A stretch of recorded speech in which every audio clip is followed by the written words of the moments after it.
En este vídeo vamos a ver un problema sobre espontaneidad y equilibrio del tema de termoquímica de físico-química.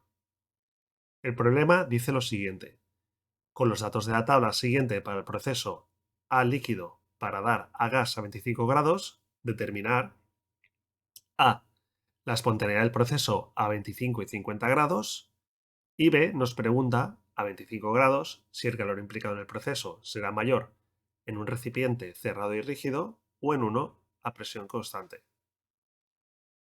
El problema nos da los siguientes datos. Tanto para líquido como para gas nos da las entalpías estándar de formación en calorías partido por mol, las entropías estándar en calorías partido Kelvin-mol y las capacidades caloríficas en calorías partido Kelvin-mol.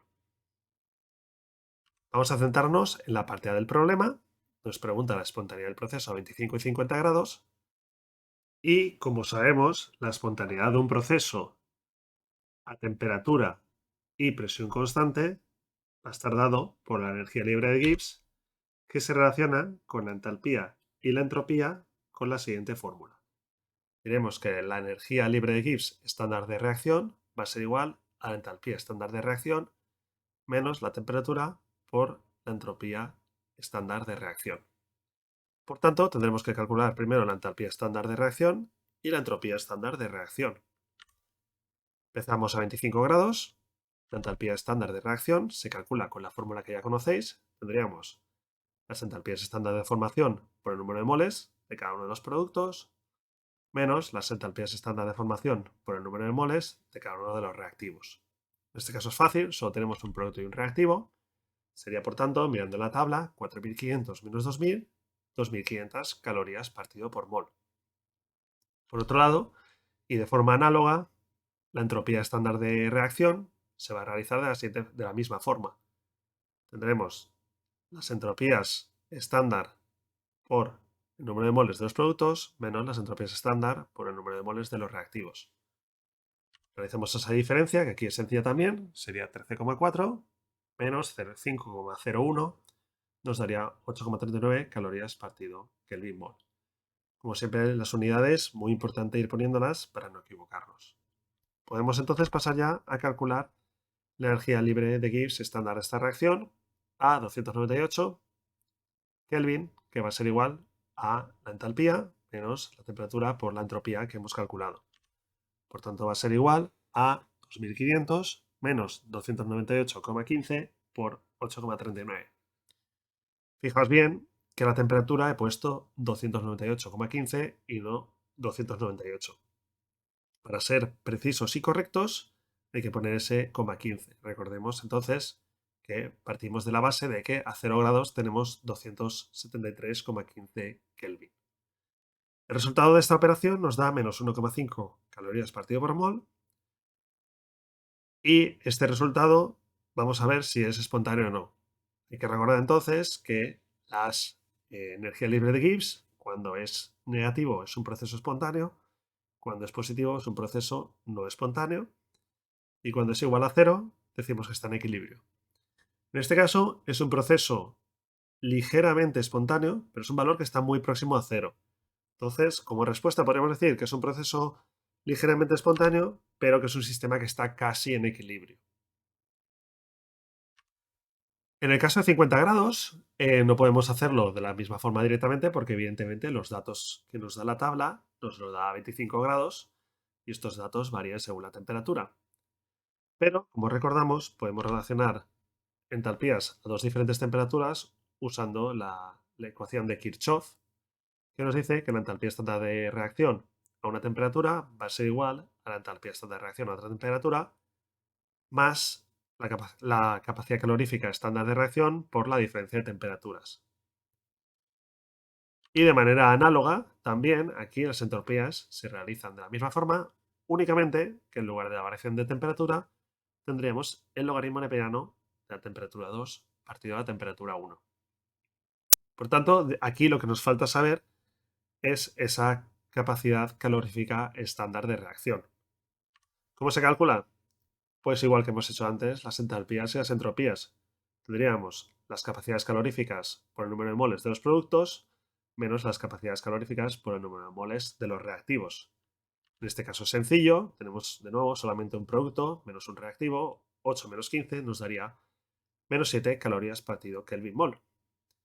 Teniendo ya todos los datos, podemos calcular primero la entalpía estándar de reacción a 323, que sería la de 298, que hemos calculado anteriormente, 2500, más esta capacidad calorífica que acabamos de calcular, menos 7, por la diferencia de temperaturas, 323,15 menos 298,15 Kelvin. Daos cuenta, lo he pasado a Kelvin, no sería necesario, porque esa resta, esa diferencia, es lo mismo si hubiésemos puesto 50 menos 25 grados centígrados, pero yo recomiendo siempre pasar a Kelvin para evitar confusiones. En este caso nos da 2325 calorías partido por mol.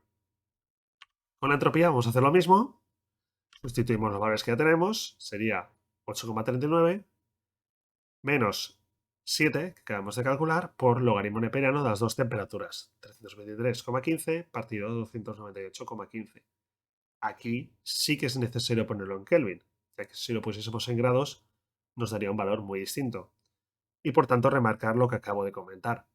Mi recomendación, aunque no sea necesario, pasarlo siempre a Kelvin y así nunca os equivocaréis. En este caso el resultado da 7,83 calorías partido Kelvin mol. Podemos ya sustituir los valores, igual que hemos hecho antes, en la energía libre de Gibbs estándar de reacción a 323 Kelvin. Y esto sería igual pues, a la entalpía menos la temperatura por la entropía que acabamos de calcular. Por tanto, 2325 menos 323,15 por 7,83 nos da menos 205 calorías partido por mol.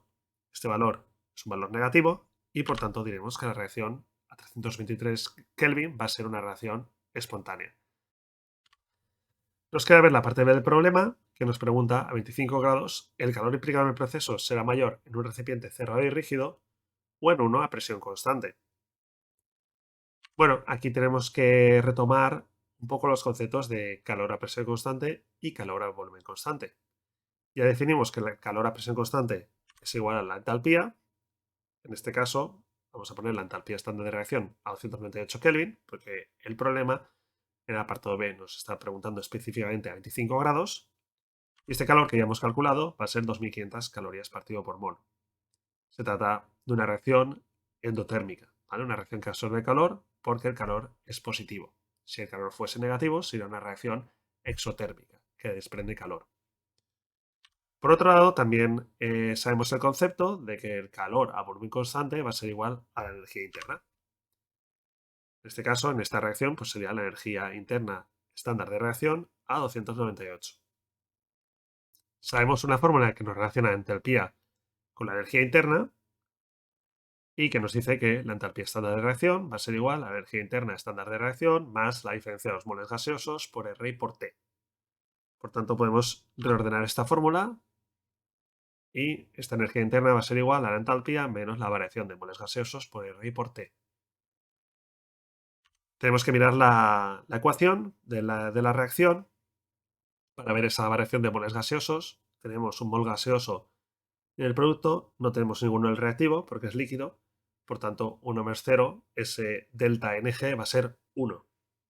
Podemos ya sustituir los valores y tendríamos 2500 menos 1 por R, 1,987 calorías partido mol Kelvin por 298,15 Kelvin.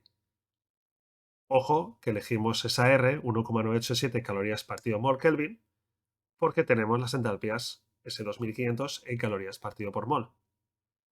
No uséis la de julios, partido mol Kelvin, que es 8,314, y desde luego no uséis la que se suele usar en la ecuación de los gases ideales, que es 0,082 atmósferas litro partido mol Kelvin. Los problemas de termoquímica, por lo general usaremos 1,987 calorías partido mol Kelvin o 8,314 julios partido mol Kelvin. En este caso, como he dicho, como la entalpía está en calorías, pues lo ponemos en calorías también para que las unidades sean iguales.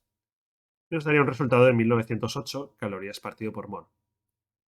Desde luego podemos ver que a presión constante la reacción absorbe más calor, ¿vale? El calor implicado es mayor, puesto que 2500 es mayor que 1908.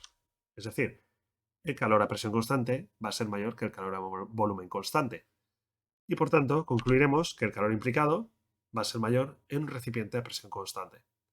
Y así tendríamos resuelto el problema.